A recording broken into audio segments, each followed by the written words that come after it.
क्या कर्म और भाग्य के ऊपर भी कुछ है? जो एस्ट्रोलॉजर आपको ये बोल रहा है कि आप ये कर लीजिए और आपकी किस्मत बदल जाएगी, वो बिल्कुल गलत बोल रहा है। आप सही एस्ट्रोलॉजर के पास नहीं गए। 2026 को अगर हम एक वाक्य में कहें तो ये सुधार का साल है, परिवर्तन का साल है, या फिर कोई बड़ा बदलाव आने वाला है? एक शिक्षा के स्तर पे मैं बहुत ही ज्यादा 2026 में भारत को उच्च स्तर पे देख रही हूँ। साथ ही साथ सनातन धर्म की लहर आप चारों तरफ देखेंगे। जिन्हें 2026 में बहुत स्ट्रगल करना पड़ेगा, वो कौन सी राशि है? मीन राशि वालों के लिए खास मैं इंस्ट्रक्शंस देना चाहूंगी। अपनी केयर करके चलें। मेंटल हरासमेंट, मेंटल टेंशन फरवरी, मार्च, जून, अप्रैल इन महीनों में आप बहुत ज्यादा फेस कर सकते हैं। खुद को स्ट्रांग लेके चलें, कॉन्फिडेंस के साथ चलें। रिलेशनशिप को भी केयर करने की बहुत ज़रूरत है। मेष राशि वालों के लिए मैं गाइडेंस यही दूंगी, अपने रिलेशनशिप को सबसे पहले संभाल कर चलें। इन्वेस्टमेंट्स पर ज़रूर ज़रूर ज़रूर ध्यान दें। रिलेशनशिप वाइज कौन सी राशियां बहुत अच्छी रहने वाली हैं? धनु राशि वालों के लिए साल रिलेशनशिप वाइज बहुत बहुत अच्छा जाने वाला है। जिन लोगों की शादियां नहीं हो रही थी उनकी शादियां होंगी।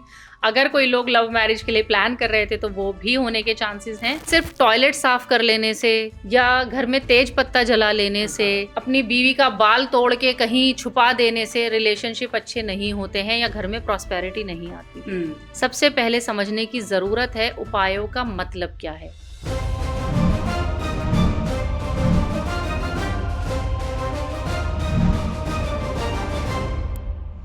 साल 2026 की आप सबको बहुत बहुत शुभकामनाएं। विदस की पूरी टीम उम्मीद करती है कि ये साल आप सबके लिए बहुत अच्छा रहे, और मैं हूं आपके साथ अनु वर्मा। साल 2026 उम्मीदों का साल है। साल 2026 सपने पूरे करने का साल है और हमारी खुशियों का साल है। साल 2025 में बहुत से हमारे सपने होंगे जो अधूरे रह गए होंगे, लेकिन हम चाहते हैं कि साल 2026 में हमारे वो सारे सपने पूरे हों। लेकिन हमारे वो सपने पूरे कैसे हो सकते हैं? वो सपने हमारे पूरे हो सकते हैं कि अगर हम जान लें कि अगर हमारे जीवन में कोई मुश्किल दौर आने वाला है या फिर हमारे इन सपनों में कोई रुकावट आने वाली है, तो इसके लिए हमें क्या क्या उपाय करने हैं। जी हाँ, हम सभी जानते हैं कि उपायों से हम अपने जीवन को बदल सकते हैं, लेकिन इसके लिए ज़रूरी है सही आचार्य का चयन करें आप। तो आज जिन सेलिब्रिटी को हमने अपने स्टूडियो में इनवाइट किया है, उन्हें एस्ट्रोलॉजी में 14 साल हो चुके हैं और उन्होंने ना जाने कितने लोगों के जीवन को बदला है, उनके सपनों को पूरा किया है। जी हाँ, हम बात कर रहे हैं आचार्य नेहा सोलंकी जी की। तो चलिए मिलते हैं नेहा जी से। नेहा जी, बहुत बहुत स्वागत है आपका। नमस्कार। नमस्कार, thank you so much Anu ji. और सबसे पहले तो नववर्ष की आपको हार्दिक शुभकामनाएं। आपको भी, और मैं सभी व्यूअर्स को भी कहना चाहूँगी कि आपको नव वर्ष की हार्दिक शुभकामनाएं। और आप सभी का ये जो साल है बहुत ही अच्छी हेल्थ, अच्छी मानसिक शांति और घर में सुख शांति, आपसी रिश्तों में प्यार लेकर आए। नेहा जी, साल 2025 के मुकाबले साल 2026 कैसा रहने वाला है? देखिए, बहुत कुछ हम लोग आजकल सोशल मीडिया पर सुन रहे हैं, देख रहे हैं, और सुन के कहीं ना कहीं देखिए सभी का अपना ज्ञान है और मैं उसको नमस्कार भी करती हूँ। पर देखिए, मैं जिस तरीके से देख रही हूँ तो 2025 अपने साथ बहुत कुछ लेकर आया। 2026 में भी हम बहुत कुछ देखेंगे, उथल पुथल भी देखेंगे। मैं कहूँगी कहीं ना कहीं युद्ध जैसी स्थितियां भी बनेंगी। अच्छा। पर वहीं जो हमारे गुरु हैं, यानी कि गुरु ग्रह जुपिटर, वो आके उसको संभाल लेंगे। देखिए, मैं इसको एक नए परिवर्तन का, न्यू बिगनिंग्स का, अगर मैं देखूं शिक्षा के स्तर पे मैं देखूं तो बहुत ही अच्छा साल मान रही हूँ। तो साल 2026 को अगर हम एक वाक्य में कहें तो ये सुधार का साल है, परिवर्तन का साल है, या फिर कोई बड़ा बदलाव आने वाला है? और हमने ये भी सुना है, मैं बहुत से पॉडकास्ट में सुन रही हूँ कि ये जो साल है ये सूर्य का साल है। कैसे? जी, देखिए, ये तो मुझे भी कई बार देख के एक बहुत ही, जैसे कहते हैं ना, शॉकिंग सा लगता है कि सिर्फ एक ग्रह पर पूरे साल की प्रेडिक्शन देना कहाँ तक सही है। आप खुद सोचिए। देखिए, 2026 इसका जो टोटल बनता है वो बनता है 10। और 10 के लिए हम 1 नंबर को देखते हैं यानी कि सूर्य को। तो जहां तक अगर मैं न्यूमरोलॉजी की बात करूं तो न्यूमरोलॉजी तक एक अंक के अकॉर्डिंग सूर्य की कुछ माइनर सी, कुछ लिमिटेड सी एनर्जी तो हमारे साथ जरूर काम करेगी। मैं ये नहीं कहती हूं कि सूर्य का प्रभाव नहीं रहेगा, पर अगर अब हम बात करें कि मेनली वो कौन से प्लैनेट्स होंगे जो 2026 को इन रियल एक्चुअली जो रूल करेंगे। देखिए, हमारा जो नव संवत्सर होता है, नव संवत्सर इस साल 2026 में 19 मार्च को पड़ रहा है, जो कि आपको शायद, मुझे ये नहीं पता आपको इस बारे में कितना नॉलेज है कितना नहीं, मैं अपने व्यूअर्स को भी बताना चाहूंगी। देखिए, जो हमारा इंग्लिश कैलेंडर होता है उसके अकॉर्डिंग तो हम सभी आमतौर पर कहते हैं ना कि 31 दिसंबर को न्यू ईयर मनाते हैं, 1 जनवरी को हम अपना नया साल मानते हैं। अब देखिए, अगर मैं बात करूं हमारी खुद की हिंदू संस्कृति की, अगर मैं बात करूं हमारी धरोहर की, तो कहीं ना कहीं जो हमारा जो नया साल है वो 31 दिसंबर को ना शुरू होकर 1 जनवरी को ना शुरू होकर चैत्र शुक्ल की प्रतिपदा से शुरू होता है। अच्छा जी, इसी दिन हमारे नवरात्रे भी शुरू होते हैं। तो ये जो चैत्र शुक्ल प्रतिपदा का जो यानी प्रतिपदा यानी कि पहली तिथि, इस दिन वीक में जिस दिन पर ये तिथि पड़ती है यानी कि 19 मार्च 2026 में 19 मार्च को पड़ रही है, इस दिन के जो स्वामी ग्रह होते हैं यानी कि 19 मार्च को थर्सडे पड़ रहा है, थर्सडे के जो स्वामी ग्रह हैं वो गुरु हैं। तो जो चैत्र शुक्ल की प्रतिपदा के दिन स्वामी ग्रह होते हैं वही हमारे साल के राजा होते हैं, वो ही उस साल के किंग कहलाते हैं। तो स्वामी ग्रह कौन है फिर हमारे? गुरु ग्रह, जुपिटर ग्रह।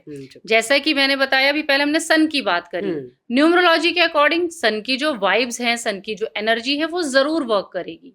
बट अगर मैं बात करूं कि मेन इफेक्ट्स, मेन उसको रूल कौन करेगा, वो गुरु ग्रह करेंगे। अब उसके देखिए, एस्ट्रोलॉजी में ऐसा होता है कि पूरे साल के एक राजा बनते हैं, एक मंत्री बनते हैं। तो जो राजा हैं वो गुरु ग्रह हैं और जो मंत्री हैं इस बार वो मंगल ग्रह हैं। अच्छा जी, जो इतनी सारी आप ये जो प्रेडिक्शन सुन रहे हैं, कहीं लोग सिर्फ सूर्य को लेकर कर रहे हैं, कहीं सिर्फ मंगल को लेकर कर रहे हैं, पर मैं कहना चाहूंगी, देखिए गुरु ग्रह, जैसा कि मैंने शुरुआत में ही कहा, एक शिक्षा के स्तर पे मैं बहुत ही ज्यादा 2026 में भारत को उच्च स्तर पे देख रही हूँ। साथ ही साथ आप देखेंगे कि इस साल में कई बड़े बड़े धार्मिक आयोजन होंगे। कहते हैं ना, एक सनातन धर्म की लहर आप चारों तरफ देखेंगे। अच्छा। बहुत बड़े बड़े, जैसे कहते हैं ना, पूजा के जो महोत्सव होते हैं, बड़े बड़े आयोजन इस तरीके के भी, क्योंकि गुरु ग्रह एक शुभ ग्रह हैं, स्पिरिचुअल प्लैनेट हैं। टीचर की तरह वो अपने स्टूडेंट्स को यानी जनता को गाइड करेंगे। राइट नाउ करेंटली अगर मैं बात करूं तो जो हमारे गुरु ग्रह हैं वो वक्री अवस्था में चल रहे हैं, तो वक्र अवस्था का भी प्रभाव वो कहीं ना कहीं जरूर देंगे। और देखिए, शायद लोगों को बहुत ज्यादा इस बारे में ना पता हो तो मैं बता देती हूँ कि अभी कुछ महीने जो गुरु हैं वो अतिचारी भी रहेंगे। अच्छा। गुरु अतिचारी का प्रभाव या मतलब ये होता है कि गुरु ग्रह एक ओवर स्पीड में आके, यानी कि एक एक्स्ट्रा स्पीड में आके, जितनी स्पीड में वो एक राशि को कवर करते हैं उससे ज्यादा स्पीड में आके वो बहुत फास्ट आके 2 से 3 राशियों को, 3 से 4 राशियों को कवर करते हैं। सो ऐसे में जो गुरु का प्रभाव है या गुरु के जो इफेक्ट्स हैं वो कहीं ना कहीं थोड़ा सा परेशान भी करते हैं। अच्छा। कहीं कहीं उपद्रव का माहौल भी होता है, कहीं कोई बड़ा अग्निकांड, कहीं कोई हत्याकांड, जो कि हम मंगल की एनर्जी से भी देख रहे हैं। मंगल मंत्री हैं। अब देखिए, गुरु तो हमारे शुभ ग्रह हो गए। हाँ। वो अतिचारी भी चल रहे हैं, वक्री भी चल रहे हैं, पर आफ्टर ऑल वो एक शुभ ग्रह हैं। वो अपने बच्चों का कभी भी बुरा नहीं करते हैं। तो आप इस साल देखेंगे प्रॉब्लम्स आएंगी, वॉर जैसी सिचुएशन, कंडीशंस भी बनेंगी, पर साथ ही साथ क्योंकि गुरु बहुत ही प्यारे ग्रह हैं, वो एक शांति के प्रस्ताव को भी लेकर आएंगे। इंडिया, भारत, हमारे जो वर्ल्ड वाइड अगर हम देखें तो बहुत सारे एक शांति के प्रस्ताव को लेकर 2 देशों को जोड़ते हुए भी नजर आएगी। और आप मेरी प्रेडिक्शन ध्यान रखिएगा, इस चीज के लिए, इन बातों के लिए हमारे जो भारत की प्रशंसा भी वर्ल्ड वाइड जरूर की जाएगी। जी। अब देखिए, जैसा कि मैंने कहा, युद्ध का माहौल, या मैंने कहा कोई अग्निकांड, हत्याकांड, तरह तरह के कोई वॉल्केनो का बर्स्ट होना, जैसे कि अभी हमने विमान दुर्घटनाएं भी देखी, जी। कुछ दुर्घटनाएं आगे भी, जैसे लैंडस्लाइडिंग हो गया, कहीं कोई बादल का फटना हो गया, कोई सुनामी हो गई, इस तरह की कंडीशन भी आगे देखने को मिल सकती हैं। पर मुझे ऐसा लगता है कि ये सारी चीजें तो होंगी, पर जहां वॉर की बात है, जी। अभी जुपिटर ने बोला, जुपिटर ग्रह ने कहा कि हमें हमारे सनातन धर्म के लिए लड़ना होगा। अभी गुरु मार काट का आदेश नहीं दे रहे हैं, पर मंगल का नेचर क्या है? मंगल अपने तरीके से एक्शन लेंगे। जो मार्स है, मार्स साहस है, मार्स बल है, ताकत है, गुस्सा है, गलत चीजों को ना सहना भी मार्स है। तो कहीं ना कहीं देखिए, गुरु ग्रह बुरा नहीं करना चाह रहे हैं, पर जो उनका आदेश अपने मंत्री को जाएगा, फिर मंत्री अपने अकॉर्डिंग ही एक्शन लेंगे। देखिए, इस चीज को ना अनुजी मैं ऐसे भी देखती हूँ कि जब अगर मान लीजिए, जैसे कि मैंने कहा, गुरु शांति का प्रस्ताव भी लाएंगे, पर जब अगर हमारे देश के साथ कुछ गलत हो रहा हो या हमारे देश को दबाया जाए या ऐसा कुछ किया जाए, तो एक्शन भी लेना चाहिए। तो मार्स वही लेते हुए नजर आएंगे। वॉर नहीं होगा, वॉर जैसी सिचुएशंस बन सकती हैं। अगर मैं चाइना बॉर्डर की भी बात करूं, तो चाइना बॉर्डर पर भी जैसे कहते हैं ना कि युद्ध के बादल मंडराते हुए नजर आ रहे हैं। और देखिए, हमारी जो इंडिया की जो कुंडली है, जैसे कि ये तो राजा हो गए, मंत्री हो गए, ऐसे ही हमारे भारतवर्ष का भी एक बर्थ चार्ट होता है। वो वृषभ लगन कुंडली है, लगन में ही राहु बैठे हैं, बहुत ही ज्यादा स्टेबिलिटी, बहुत ही ज्यादा कहते हैं ना एनर्जी, नेगेटिव चीजों को ना सहना। और तृतीय भाव भी हमारी इंडिया की कुंडली का बहुत ज्यादा मजबूत है। सूर्य, चंद्र, बुध, शुक्र, काफी सारे ग्रह हमारे तृतीय भाव में बैठे हैं और सेकंड हाउस में मंगल ग्रह बैठे हैं।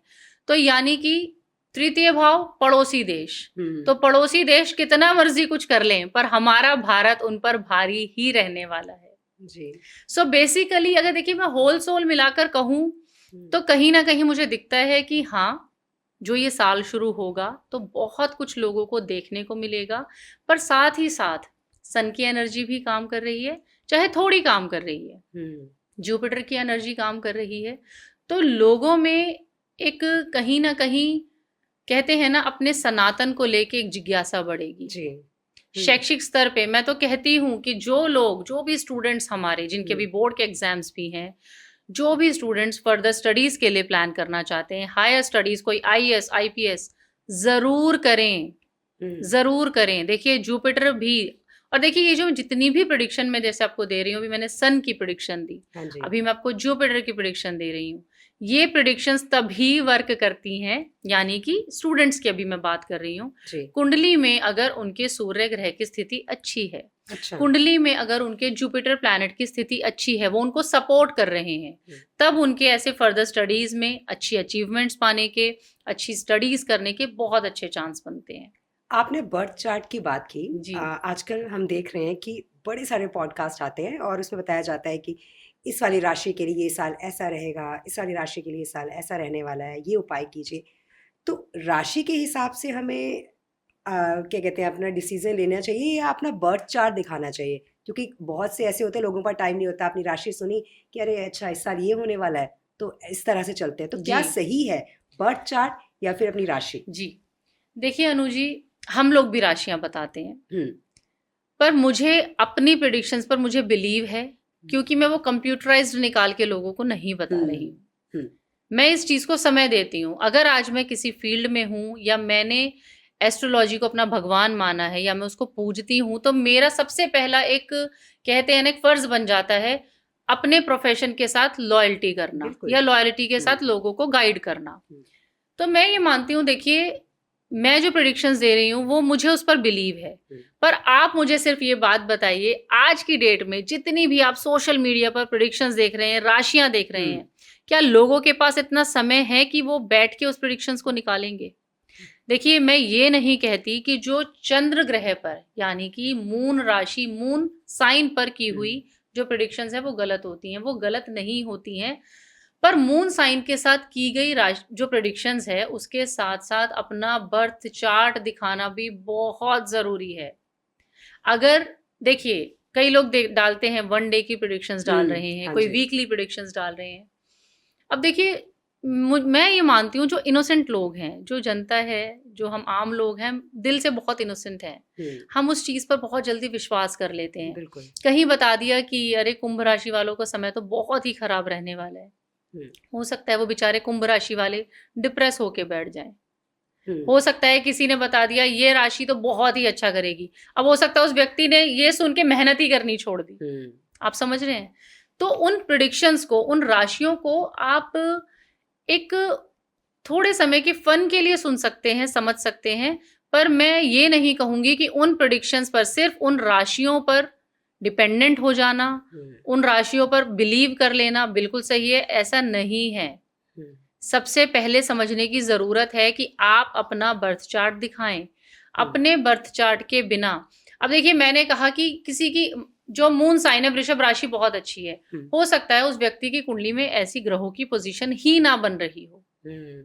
तो ये बहुत ही बड़ा रोल प्ले करता है। आप अपनी मून साइन के अकॉर्डिंग प्रेडिक्शन सुनिए, पर साथ ही साथ अपना बर्थ चार्ट, आपके बर्थ चार्ट में क्या प्लैनेटरी पोजीशन है, क्या आपके ग्रह चल रहे हैं, क्या आपकी दशाएं चल रही हैं, ये जानना भी उतना ही जरूरी है।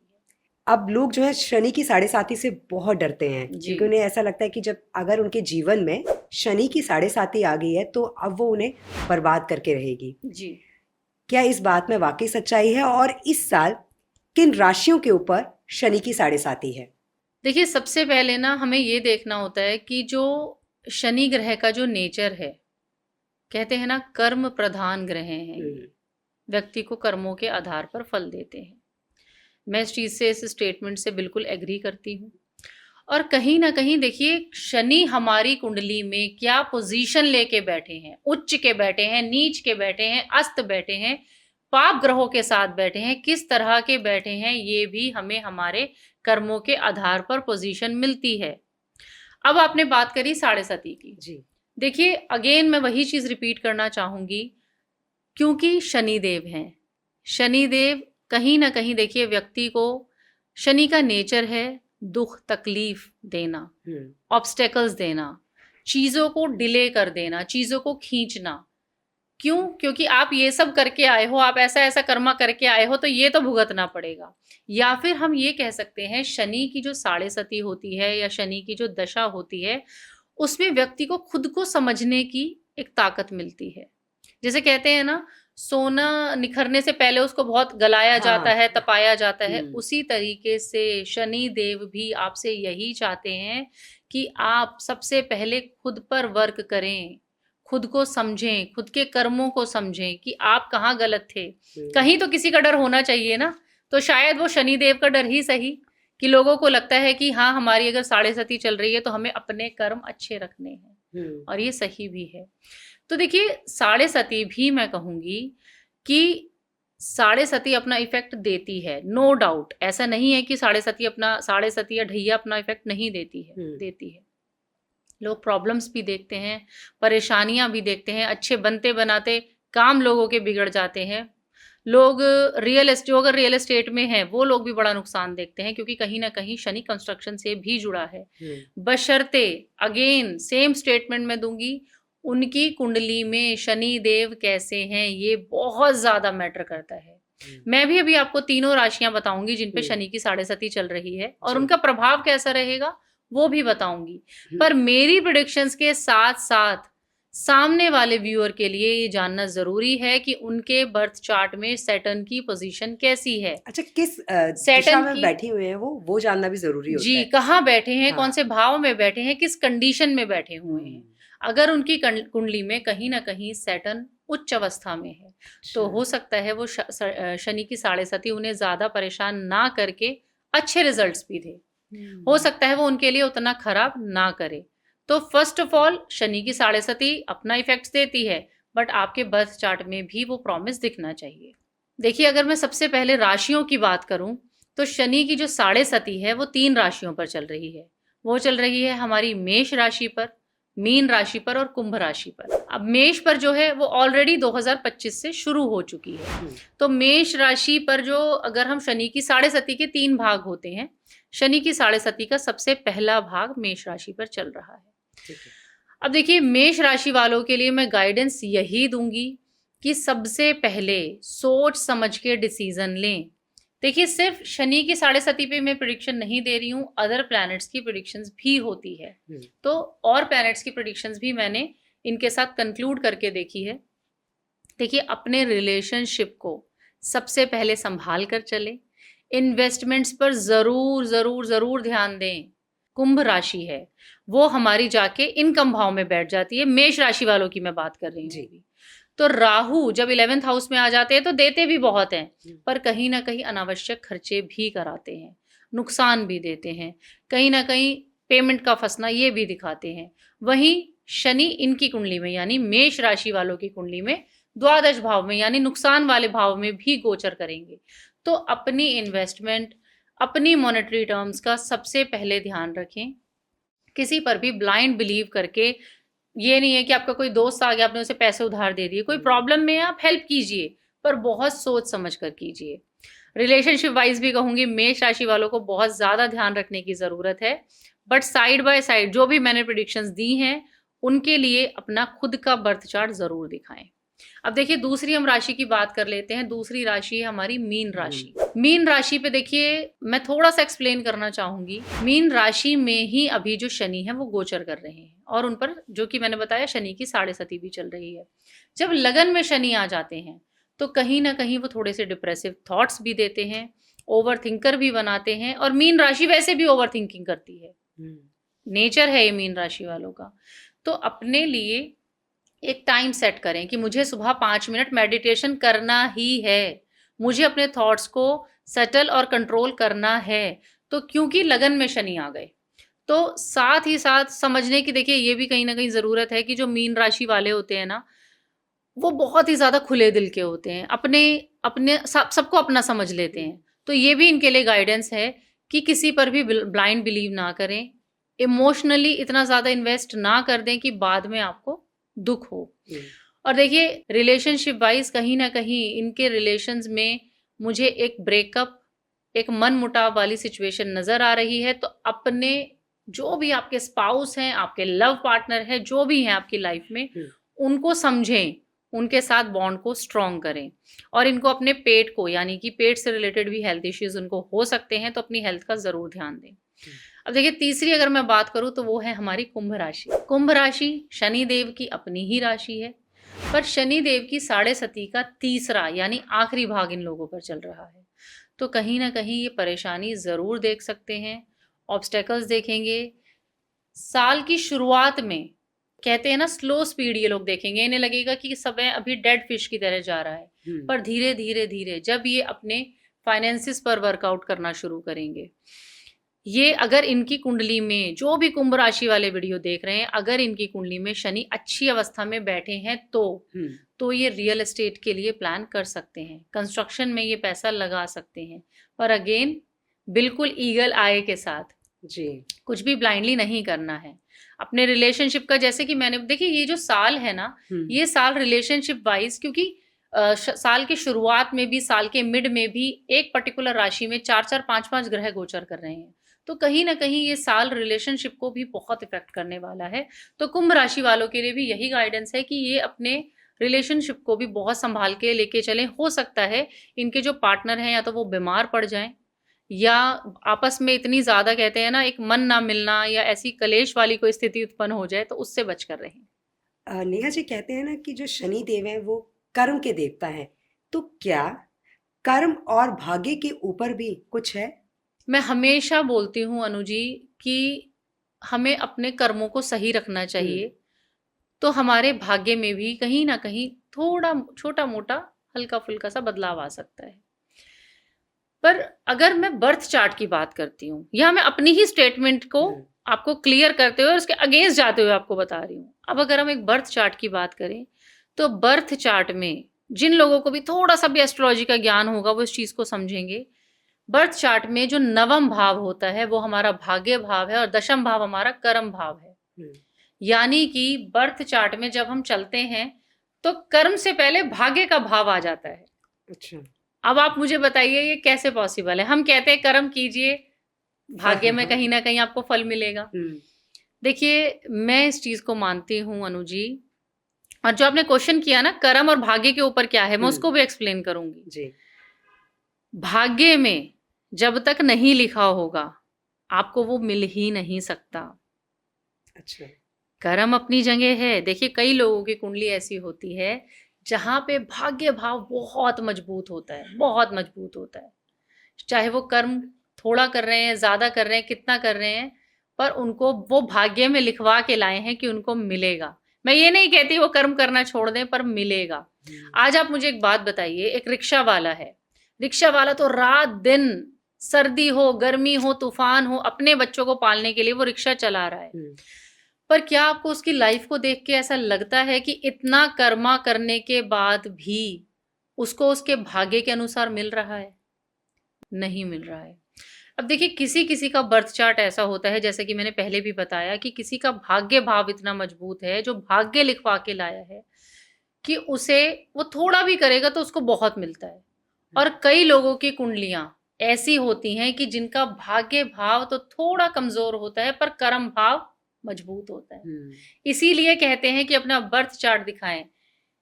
इसलिए कहा गया है कि शायद ऐसा लिखा है कि उस व्यक्ति को जिसका कर्म भाव मजबूत है कि उसे कर्म करने पर ही भाग्य से मिलेगा। आप डिफरेंस समझ रहे हैं? कर्म और भाग्य ये दोनों साथ साथ चलते हैं। मैं कहीं भी ये नहीं कह सकती कि अगर आपका भाग्य मजबूत है तो आप कर्म करना छोड़ दें, नहीं, फिर तो आप हाथ पे हाथ रख के बैठ जाएंगे। और मैं कहीं ये भी नहीं कहती हूं कि कोई व्यक्ति किसी का अगर कर्म करे जा रहा है और उसके ये भी होता है, जैसे कि मैंने रिक्शे वाले का आपको एग्जाम्पल दिया कि वो कर्म कर रहा है पर उसके भाग्य में उतना नहीं लिखवा के लाया है।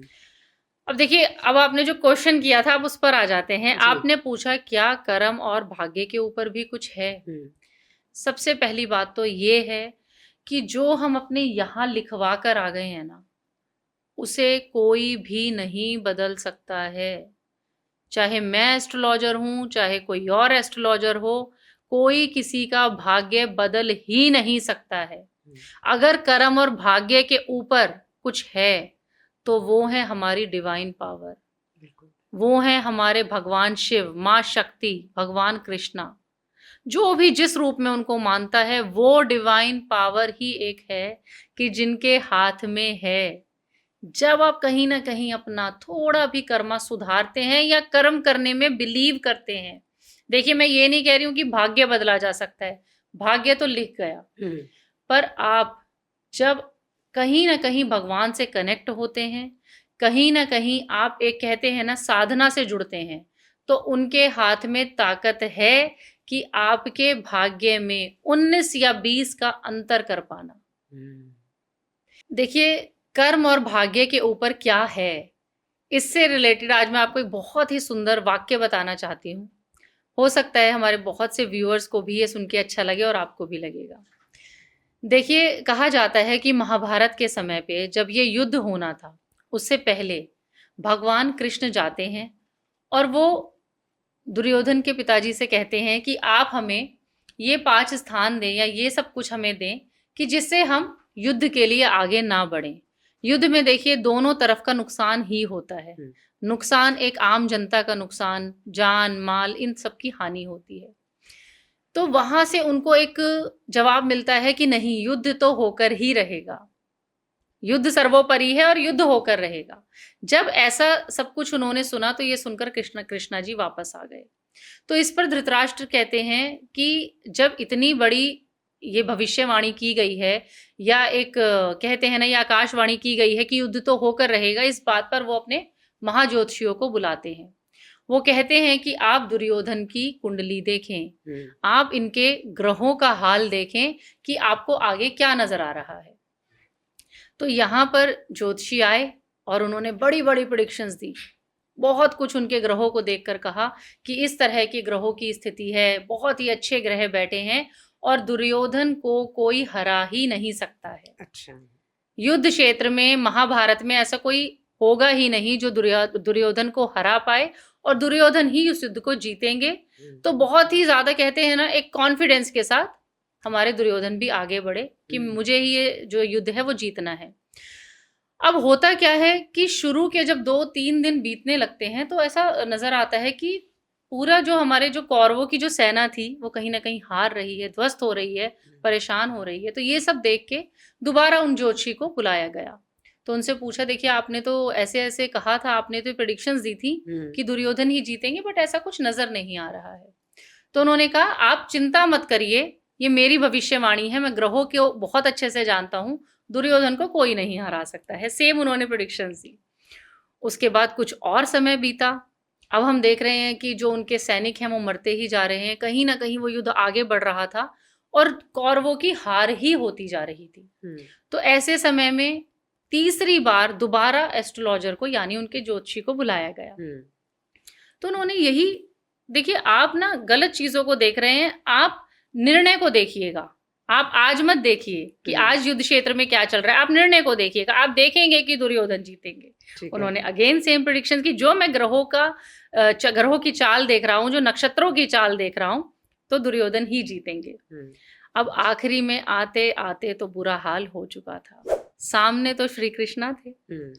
तो जब आखिरी में उन्हें बुलाया गया और उनसे पूछा गया कि आपने तो ये प्रेडिक्शन करी थी, पर ये सब क्या हो रहा है, ये सब तो आपकी जो आपने भविष्यवाणी करी उसके टोटली उलट, यानी कि बिल्कुल ही अगेंस्ट ये प्रेडिक्शंस जा रही हैं। तो उन्होंने कहा, देखिए धृतराष्ट्र को उन्होंने कहा, आप देखिए कि ये जो प्रेडिक्शंस हैं ये गलत तो नहीं हो सकती हैं।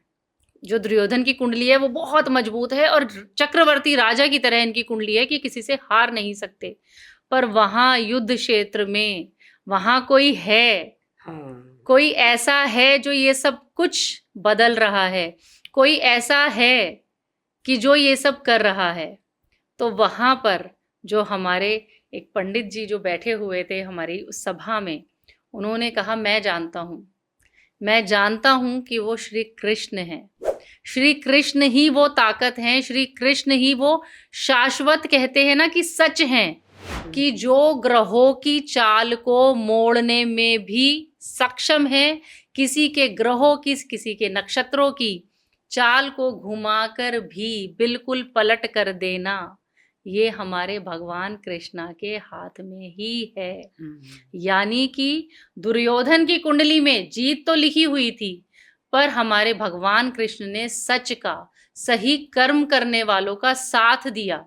उन्होंने ऐसे बनने वाले योगों को भी मोड़ के पलट के रख दिया। उस समय की जो दशाएं दिशाएं थी सबको मोड़ दिया। तो मेरा ये जो आपको वाक्य सुनाने का जो अर्थ था वो सिर्फ इतना सा था, देखिए भाग्य से ज्यादा किसी को मिलता नहीं है, पर फिर भी आपका कर्मा करना जरूरी है। हो सकता है आपकी कुंडली में लिखा हो कि आपको कर्म करने से ही आपका भाग्य मजबूत होगा या भाग्य मिलेगा। साथ ही साथ मैं जो ये भी कहती हूँ कि अगर आपकी आस्था, अगर आपका विश्वास, अगर आपका धर्म, अगर आपकी कहीं ना कहीं कहते हैं ना एक लगन भगवान के साथ जुड़ी हुई है ना, और आप थोड़ा भी कुछ अच्छा कर आए हैं और आज कर रहे हैं, तो भगवान के हाथ में, उस डिवाइन पावर के हाथ में ताकत है कि वो आपके लिखे हुए में से भी कुछ फेरबदल कर सकता है। हो सकता है जिस दिन आपका बहुत बुरा एक्सीडेंट होना लिखा हुआ था, हो सकता है जो आप कर्मास कहीं ना कहीं जाने अनजाने अच्छे कर रहे हैं, आपका सिर्फ सीढ़ियों से पैर फिसल जाए। हो सकता है वो एक बहुत ही गंदा भयानक सड़क पर होने वाला एक्सीडेंट एक छोटे से फ्रैक्चर में बदल जाए।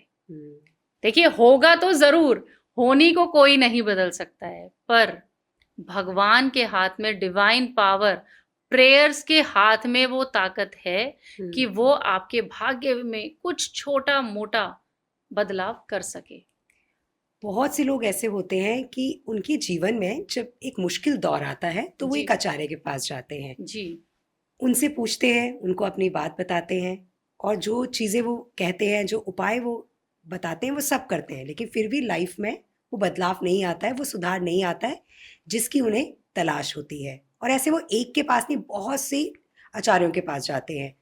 तो मेरा यहाँ प्रश्न आपसे ये है कि सही ज्योतिष आचार्य की पहचान कैसे की जाए? क्योंकि हम देखते हैं नेहा जी, आजकल मार्केट में बहुत से आचार्य हैं, बहुत से पॉडकास्ट आते हैं, लोग समझ ही नहीं पाते हैं कि विश्वास किस पर किया जाए। देखिए अनु जी, ये भी एक बहुत ही ज्यादा मैं कहूँगी डेप्थ में अगर हम जाएं इस टॉपिक के, तो बहुत ही गहरा विषय है ये। देखिए, सबसे पहले क्या है कि हम उपायों की बात कर लेते हैं कि कई लोग कहते हैं कि उपाय करने चाहिए, कुछ कहते हैं उपाय नहीं करने चाहिए, या बहुत से लोग बहुत कुछ उपाय बताते हैं। देखिए, सबसे पहले हम कुंडली की बात कर लेते हैं। तो कुंडली यानी कि हमारा लगन चार्ट D1, इसी में हमारा एक नवम भाव होता है जो भाग्य भाव होता है, और इसी भाग्य भाव का ट्राइसेक्शन होता है जो कि D9 यानी कि नवांश कहा जाता है। अब देखिए, हम लोग लगन चार्ट देख के तो बता देते हैं कि जी आपकी कुंडली में बहुत अच्छे योग हैं, आप ऐसा करिए ऐसा करिए।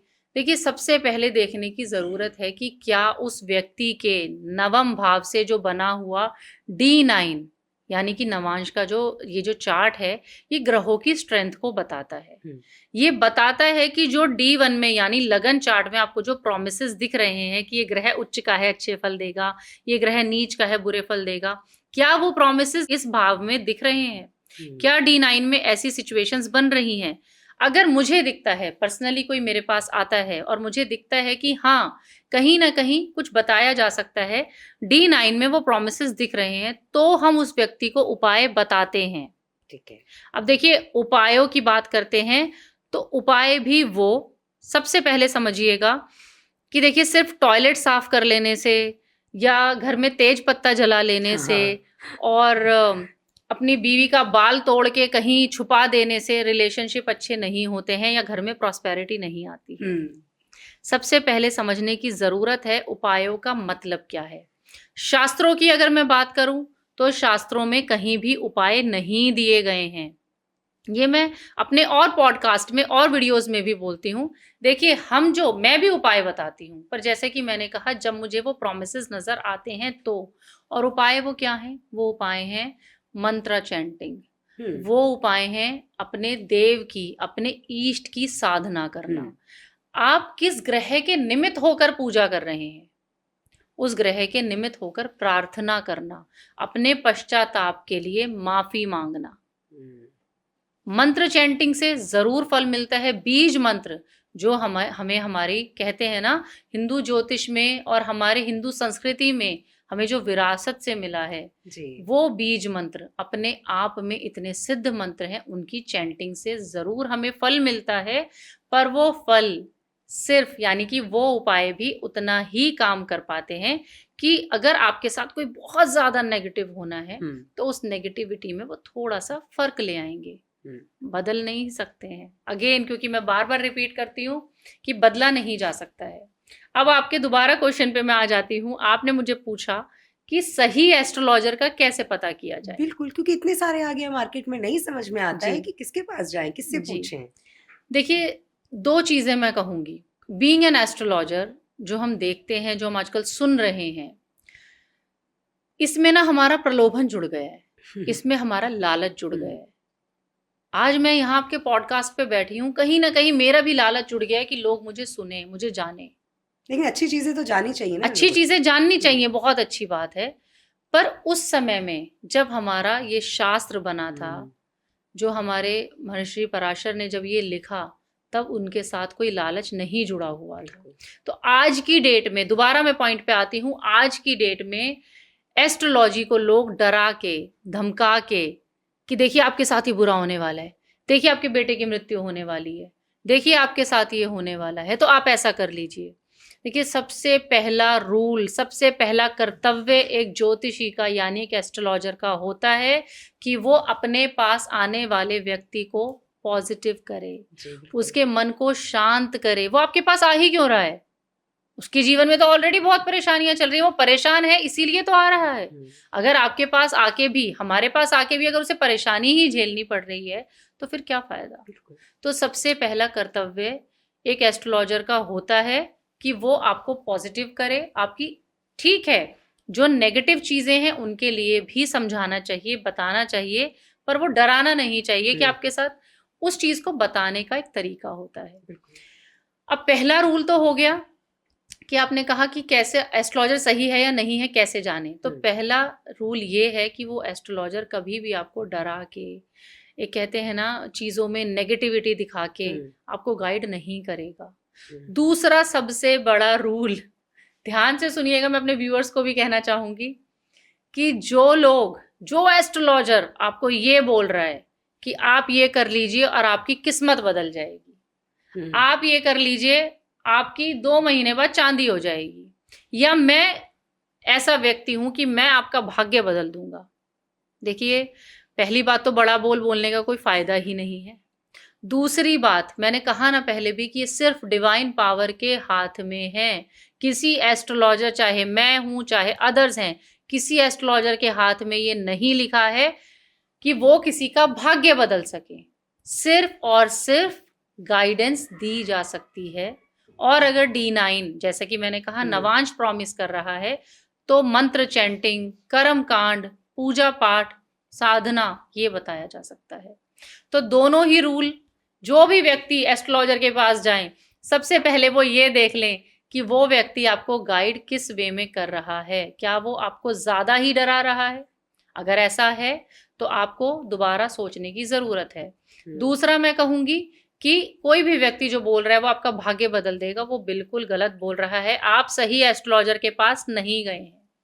लेकिन ऐसा भी होता है नेहा जी कि कुछ लोगों की लाइफ में जो प्रॉब्लम्स होती हैं तो वो एक एस्ट्रोलॉजर से पूछते हैं, दूसरे से पूछते हैं।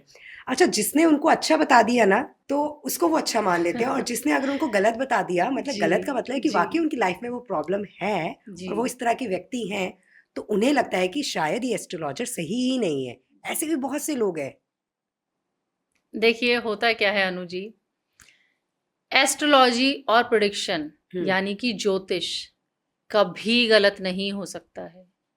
हम एस्ट्रोलॉजर्स जरूर गलत हो सकते हैं, हमारी की गई प्रेडिक्शंस में जरूर डिफरेंस हो सकता है, पर उस समय में मैंने पहले भी ये कहा कि जो हमारे महर्षि पराशर ने, आप सोचिए जो हमारे रावण थे, उन्होंने भी इस शिक्षा को सीखा, समझा, लोगों को दिया। कहते हैं ना कि बहुत ही बड़े ज्ञानवान वो हुए हैं। तो क्या जो हमारे इतने बड़े बड़े ऋषि थे, जो हमारे रावण रहे हैं, देखिए रावण की नेगेटिव पॉइंट सबको दिखते हैं, पर वो कितने बड़े ज्ञानी थे, लोग इस चीज पर ध्यान ही नहीं देते हैं। वो कितने बड़े शिव भक्त थे, लोग इस चीज पर ध्यान ही नहीं देते हैं। तो क्या उनका बनाया हुआ ये ज्ञान कभी गलत हो सकता है? आप इस तरीके से इस चीज को देख सकते हैं कि आज हम ड्रेस खरीदने जाते हैं तो क्या हम उसके लिए पे नहीं करते हैं? हम उसके लिए पे करते हैं। तो कहीं ना कहीं अगर आपको एक नॉर्मल अमाउंट चार्ज किया जा रहा है, सो दैट्स ओके। पर अगर आपको डरा के अपने लालच में बहुत ज्यादा कुछ ऐसा चार्ज कर रहे हैं तो गलत है, वहां लालच जुड़ गया है। तो जैसा कि आपने कहा कि एक एस्ट्रोलॉजर उनके लिए बुरा हो जाता है, एक एस्ट्रोलॉजर उनके लिए सही हो जाता है। देखिए जो सही एस्ट्रोलॉजर है वो आपकी दशाओं पे, आपके नक्षत्रास पे, आपके ग्रहों पे आपको प्रेडिक्शन देगा कि ये समय में आपका इस तरह से भाग्य बदलने वाला है, या आपकी नई दशा शुरू होने वाली है, तो आपके लिए बहुत अच्छा होने वाला है। उस वे में तो ठीक है। पर जहां आपके लिए लोग कह रहे हैं कि हम 10 एस्ट्रोलॉजर के पास जा रहे हैं, तो लोग अपनी खुद की भी तो एनर्जीज ब्लॉक कर रहे हैं। बिल्कुल, कहीं ना कहीं ऐसा कर्मा लिखवा के आए कि उन्हें 10 जगह जाना पड़ेगा। वो बिल्कुल गलत है। किसी पर भी विश्वास करें, पर सिर्फ एक पर विश्वास करें। हम जैसे कहते हैं ना कि हमें इस भगवान में विश्वास है, तो आप जिनकी भी आपको प्रेडिक्शन सूट करती हैं, उन एक पर विश्वास करें, अपनी खुद की एनर्जी ब्लॉक ना करें। अब वापस आते हैं राशियों पर। तो अब ये बताइए कि रिलेशनशिप वाइज कौन सी राशियां बहुत अच्छी रहने वाली हैं? सबसे पहले मैं कहना चाहूंगी जिनका भी मून साइन धनु राशि है, चंद्र राशि है, सारी प्रेडिक्शंस मेरी चंद्र राशि पर ही रहेंगी। धनु राशि वालों के लिए साल रिलेशनशिप वाइज बहुत बहुत अच्छा जाने वाला है। जिन लोगों की शादियां नहीं हो रही थी उनकी शादियां होंगी। अगर कोई लोग लव मैरिज के लिए प्लान कर रहे थे तो वो भी होने के चांसेस हैं। और जिनकी कहते हैं ना रिलेशनशिप में जो लोग प्रॉब्लम देख रहे थे, कोई लोग शादी में प्रॉब्लम देख रहे थे, तो वो चीजें भी एक पॉजिटिव साइड पे जाने के आसार बहुत ज्यादा दिख रहे हैं। और कहीं ना कहीं कपल वाइज भी, जैसे मैं कहती हूँ, एक बॉन्ड में ना मिठास नजर आ रही है। तो धनु राशि वालों के लिए रिलेशनशिप वाइज बहुत अच्छा जाने वाला है, बट साइड बाय साइड अपनी तरफ से एफर्ट्स पूरे रखिए। दूसरा देखिए, मैं कॉन्ग्रेचुलेट करना चाहूंगी मिथुन राशि वालों को, क्योंकि मिथुन राशि के लगन में गुरु स्थित हो जाएंगे। तो जहां गुरु का आशीर्वाद आ जाता है वहां कहीं ना कहीं अपने आप ही पॉजिटिव चीजें होने लगती हैं। तो लगन में गुरु आके आपकी कुंडली के सप्तम भाव को दृष्ट कर रहे हैं, यानी कि शादी वाले भाव को दृष्ट कर रहे हैं। तो यहाँ पर भी अच्छी शादीशुदा जिंदगी, एक अच्छा रिलेशनशिप मुझे आगे 2026 में नजर आ रहा है। और जिन लोगों की शादियां नहीं हो रही थी, जो बहुत समय से ट्राई कर रहे थे, अगर उनकी कुंडली में योग बन रहा है तो उनकी शादियां भी इस साल जरूर हो पाएंगी। तीसरे देखिए, मैं बात करूं वृषभ राशि की, तो वृषभ राशि के भी देखिए कुंडली में कुछ भाव होते हैं जिनसे हम रिलेशनशिप देखते हैं, शादी देखते हैं। तो वृषभ राशि वालों के द्वितीय भाव में गुरु गोचर कर रहे हैं, तो यहाँ पर भी जो लव रिलेशनशिप में है उनके रिलेशनशिप स्ट्रांग होते हुए दिख रहे हैं, न्यू बॉन्ड्स बनते हुए दिख रहे हैं। हो सकता है कुछ लोग कहते हैं ना, कुछ लोगों के रिलेशनशिप में प्रॉब्लम्स आती हैं या कुछ लोगों का रिलेशनशिप शुरू ही नहीं हो पाता है, तो रिलेशनशिप की न्यू बिगनिंग्स भी मुझे इस साल में दिख रही हैं। कर्क, तुला और कुंभ, ये तीनों राशियां भी देखिए, मैं यही कहूंगी आप लोग बहुत लकी हैं कि आप लोगों के लिए भी ये जो आने वाला साल है बहुत अच्छा जाने वाला है। लाइफ पार्टनर का सपोर्ट आपको मिलेगा। कहीं ना कहीं जो भी आप बहुत समय से प्रॉब्लम्स देख रहे थे या इमोशनल बॉन्ड आपको नजर नहीं आ रहा था, वो इमोशनल बॉन्ड भी नजर आएगा। पर सारी राशियों में जो भी मैंने अभी आपको बताई हैं, कुंभ राशि के लिए मैं खासकर कहूंगी, जैसा कि मैंने शुरू में भी बताया, अच्छा समय है पर शनि की 7.5 भी है। तो आपके लिए खासकर मैं कहूंगी आप अपने स्पाउस, आप अपने लाइफ पार्टनर की तरफ एक्स्ट्रा केयर लेके चलें। जैसे कि मैंने बताया वो बीमार भी पड़ सकते हैं, तो अपनी तरफ से बॉन्ड को मजबूत रखने की कोशिश करें। ये तो रिलेशनशिप वाइज आपने बता दिया। बहुत सी राशियां ऐसी भी होंगी नेहा जी जिन्हें 2026 में बहुत स्ट्रगल करना पड़ेगा।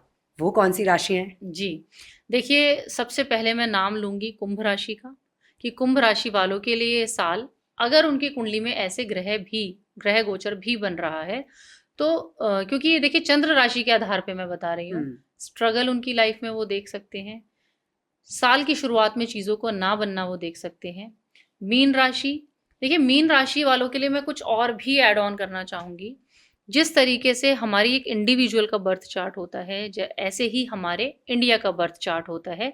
और उसी तरीके से जैसा कि हमने शुरुआत में बात करी थी नए साल की, जो मैंने कहा 19 मार्च को पड़ रहा है, इस दिन जो लगन उदित हो रहा है वो लगन उदित हो रहा है मीन राशि का, और उसमें 4 ग्रह गोचर कर रहे हैं। तो मीन राशि वालों के लिए खास मैं इंस्ट्रक्शंस देना चाहूंगी, अपनी केयर करके चलें। Mental harassment, mental tension, depression, anxiety, over thinking, आप ये लगा लीजिए फरवरी, मार्च, जून, अप्रैल, इन महीनों में ये आप बहुत ज्यादा फेस कर सकते हैं। खुद को स्ट्रांग लेके चलें, कॉन्फिडेंस के साथ चलें, रिलेशनशिप को भी केयर करने की बहुत जरूरत है।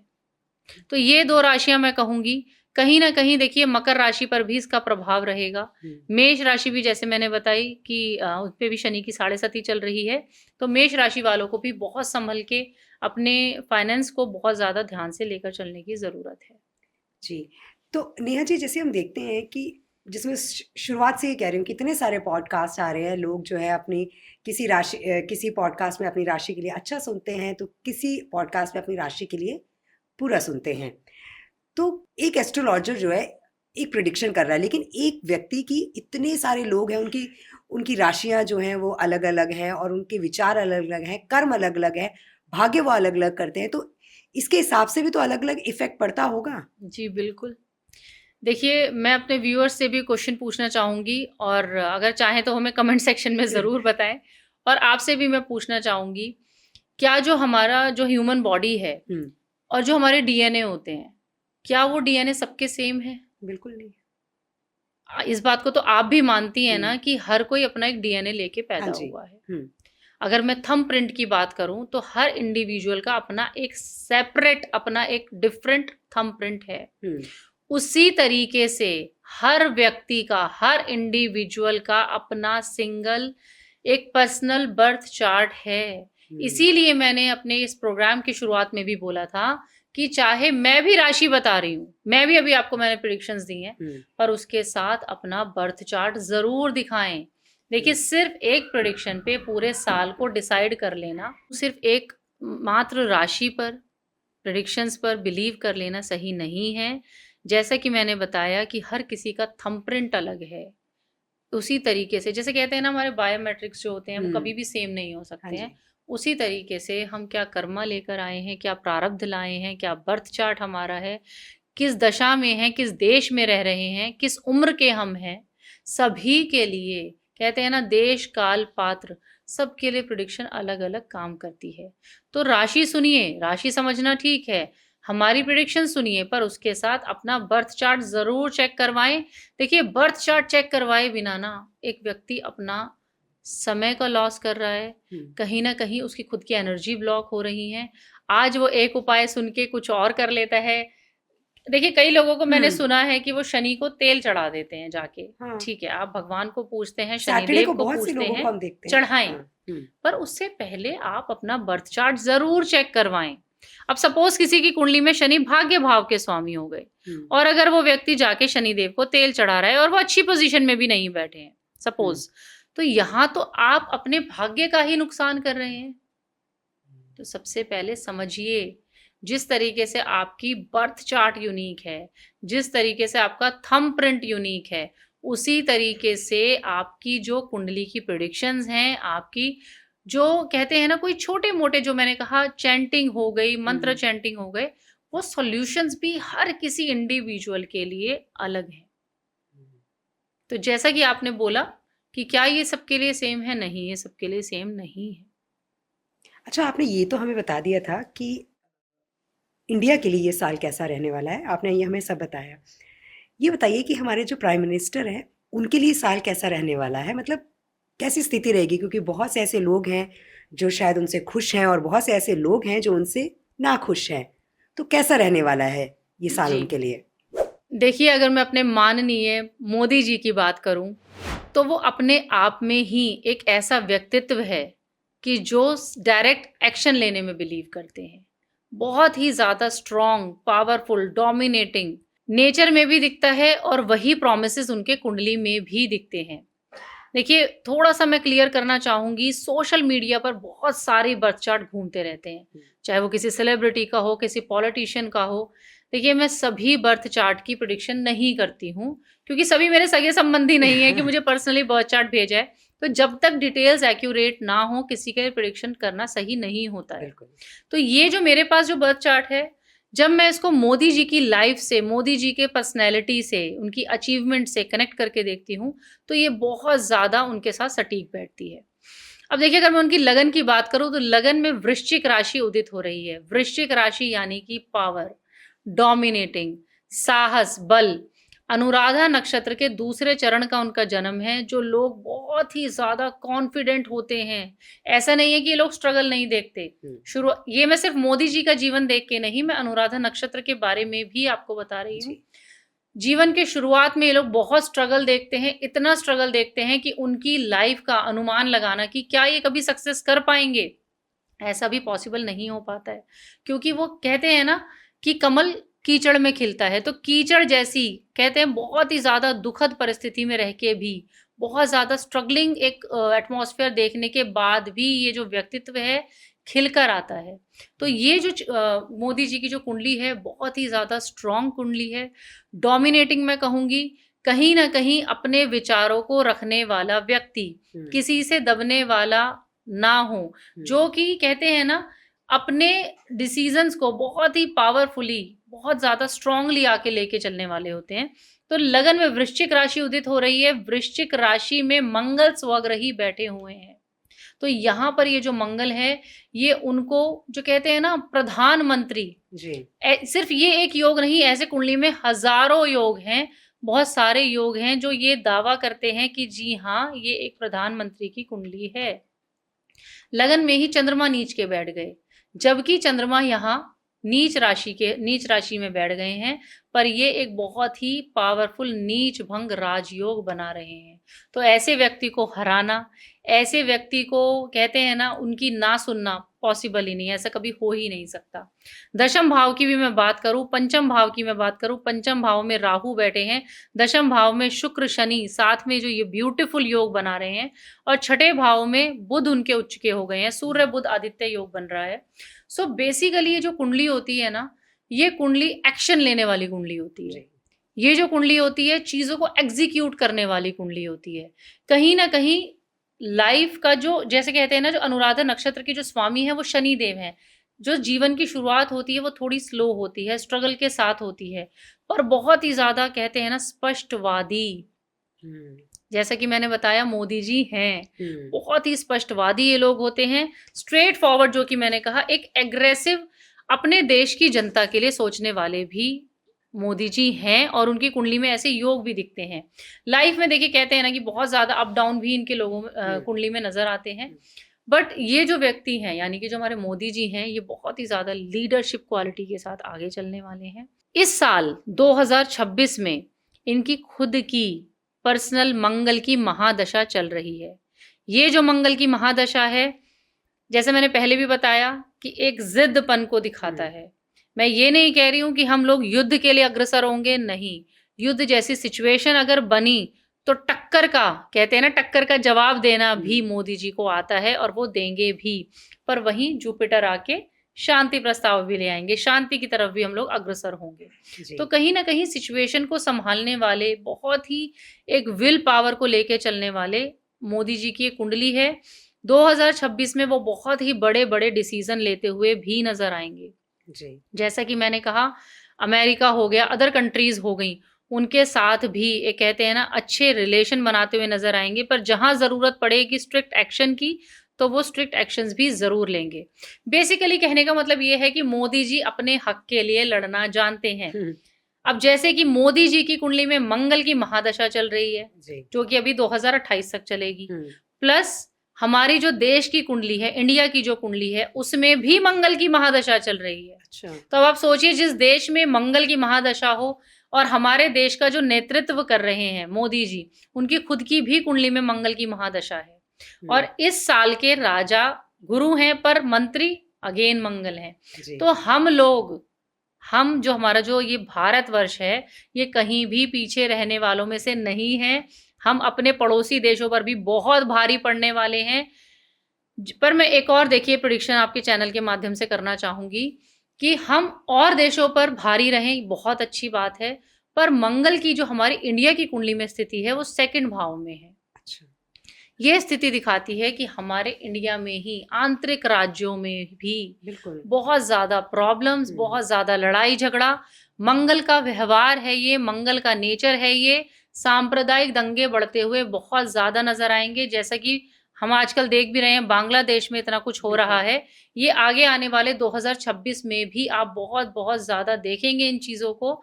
तो मैं ये भी कहना चाहूंगी, ऐसे भड़काने वाले मैसेजेस से, ऐसी वीडियोस को शेयर करने से भी बचें। सो बेसिकली देखिए, मैं यही कहूंगी, ये जो साल है चंद्र मंगल का बहुत ही ब्यूटीफुल महालक्ष्मी योग भी ये जो होता है मोदी जी की कुंडली में बन रहा है, ये साल मोदी जी के लिए बहुत अच्छा जाने वाला है। स्ट्रॉन्ग बोल्ड डिसीजन लेते हुए वो नजर आएंगे जी। जो बाकी देशों के साथ भी उनके संबंध भी बहुत अच्छे नजर आ रहे हैं, और साथ ही अपनी जनता के लिए, जैसा कि वो हमेशा सोचते हुए आए हैं, आगे भी इस साल जरूर सोचेंगे। नेहा जी, अभी आपने स्टार्टिंग में संवत्सर के बारे में बात कही थी, ये जी। क्या है? थोड़ा सा हमारी विदर्भ की ऑडियंस को बता दीजिए। जी, देखिए, जैसा कि मैंने बताया था कि जो हमारा नववर्ष होता है, वो हमारा मार्च के महीने से, यानी चैत्र शुक्ल की प्रतिपदा से शुरू होता है। तो देखिए, इस दिन जो हमारा नव संवत्सर, आपने बहुत बार सुना भी होगा विक्रम संवत्सर के बारे में। हाँ। जी हाँ, तो हम 2083 संवत्सर में प्रवेश करने जा रहे हैं। संवत्सर का देखिए वो दिन होता है जब जिस दिन हम मानते हैं, ये दिन प्रतिपदा का, संवत्सर का, इस दिन हमारी सृष्टि की रचना हुई।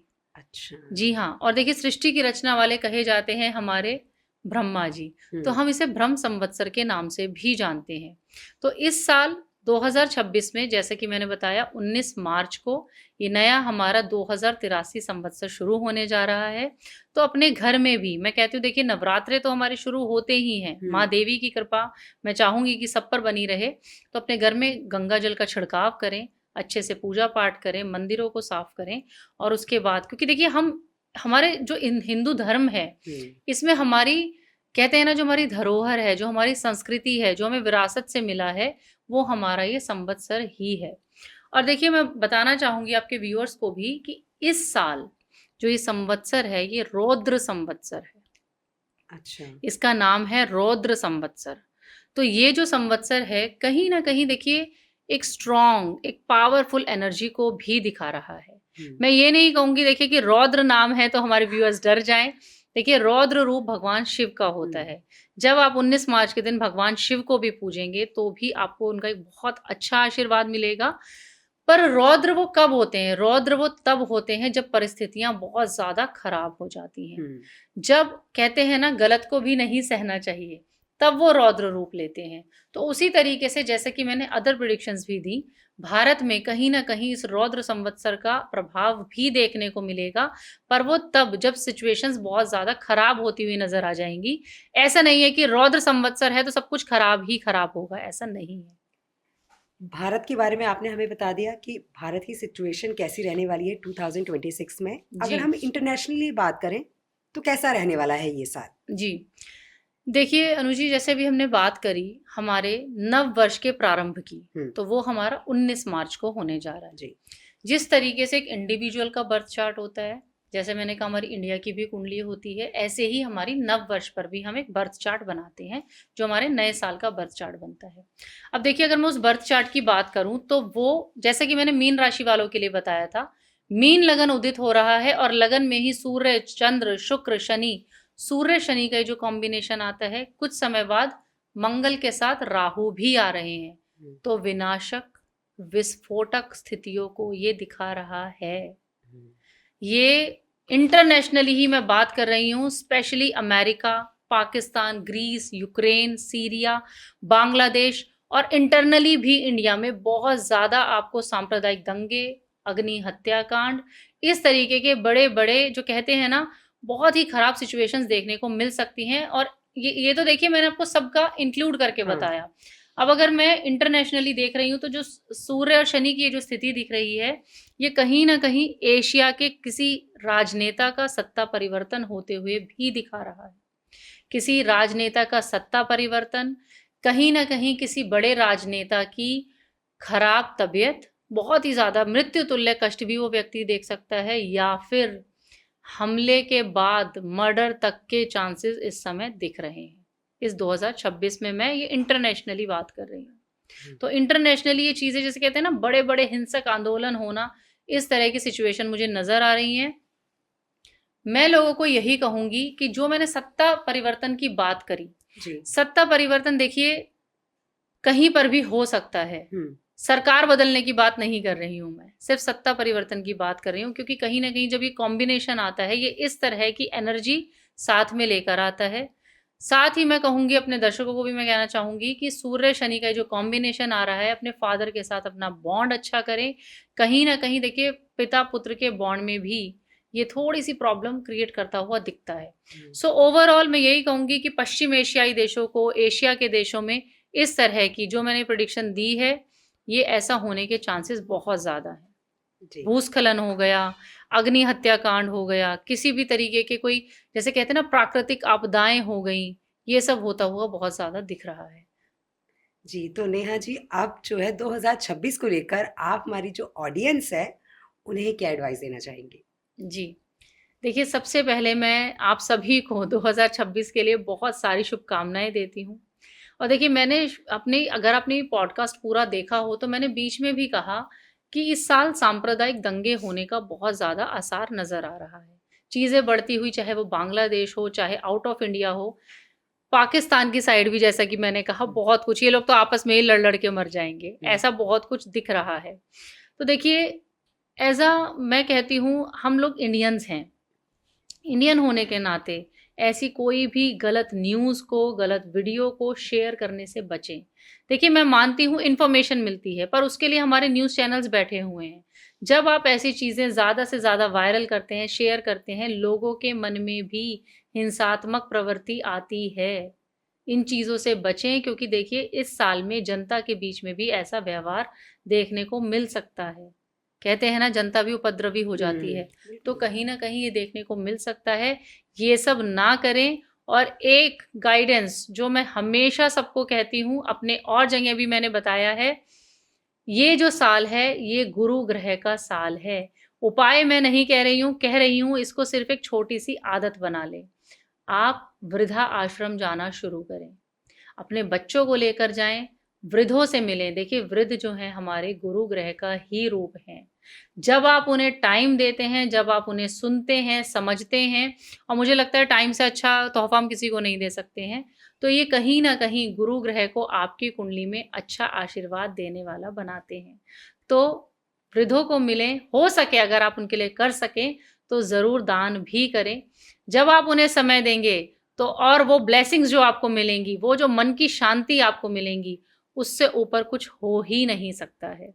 और गुरु ग्रह हमारी कुंडली में धन का, संतान का, विवाह का, प्रॉस्पेरिटी का, हर तरीके का जो कारक हैं, वो गुरु ग्रह ही होते हैं। जी, तो नेहा जी, बहुत-बहुत शुक्रिया आपका कि आप विदस में आई और 2026 को लेकर आपने हमारी ऑडियंस को इतनी अच्छी जानकारी दी।